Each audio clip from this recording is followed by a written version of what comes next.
Vanderlei, oficialmente o Corinthians ainda não se pronunciou, né? Nenhum dirigente, nem o diretor de futebol, Edu Ferreira, nem o gerente de futebol, o Alessandro Nunes, e nem o presidente, o Roberto de Andrade, eles se posicionaram oficialmente sobre essa vinda do Cristóvão Borges, não, do Oswaldo Oliveira. O Corinthians, daqui a pouquinho, ele chega em São Paulo, né? Volta de Cuiabá depois da vitória de ontem, e a expectativa é que alguém se posicione. O engraçado nessa história toda é que na terça-feira, quando surgiu toda essa informação de que o Oswaldo já estava fechado com o Corinthians, os dois dirigentes que estavam com a equipe lá em Cuiabá, o Alessandro Nunes e também o Edu Ferreira, eles não sabiam de nada. Então todo mundo virava e perguntava para eles: é verdade, fechou o Oswaldo Oliveira, o contrato vai até quando? E eles não estavam sabendo de nada. Eles ficaram sabendo pela própria imprensa que o Oswaldo Oliveira estava fechado com o Corinthians.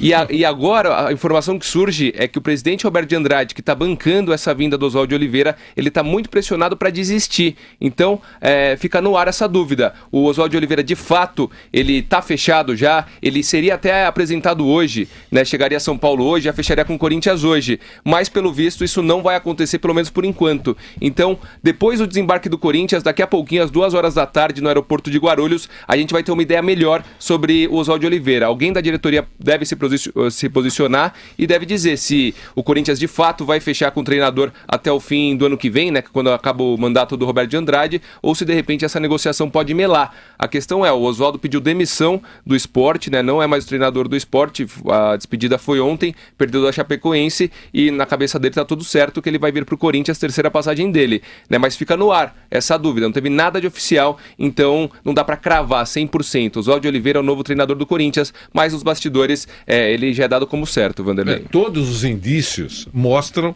que ele será o treinador do Corinthians. Quando ele saiu, no momento da despedida, depois da derrota do Sport para a Chapecoense por 3-0, né? Foi 3-0 o jogo? Ele falou isso, vamos ouvir.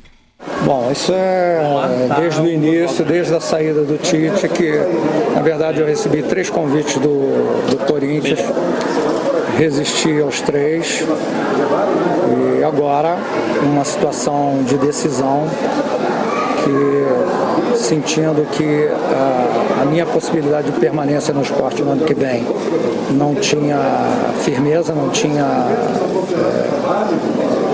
uma decisão tomada, né? Então eu, com exemplos que eu tenho anteriores, por exemplo, ano passado, faltando 2 rodadas para acabar o campeonato, a maioria dos jogadores do Flamengo eu tinha indicado e com 2 rodadas eu saí. Então eu não posso mais passar por esse tipo de coisa, né? Aí está. Então ficamos nessa situação, né, André Ranieri? Exatamente. E ainda em cima disso, vários sites, a gente até conversou isso ontem no fim de jogo, fizeram pesquisas sobre aprovação ou não do Cristóvão Borges. Eu vi pesquisa de 90... Do Oswaldo, né? Do Oswaldo de Oliveira. Eu vi pesquisa de 92% dos corintianos reprovando essa vinda do Oswaldo de Oliveira. Outras pesquisas com vários nomes, 10 nomes, o Oswaldo de Oliveira aparece na última colocação na preferência dos corintianos. Então talvez isso pese nessa decisão final do Roberto de Andrade, ele que vai ter que bater o martelo, né, para a vinda ou não do Oswaldo de Oliveira. Daqui a pouquinho, mais ou menos 2 da tarde, a gente deve ter algum posicionamento da diretoria do Corinthians, Vanderlei. Perfeito, obrigado, André. Continue conosco aqui.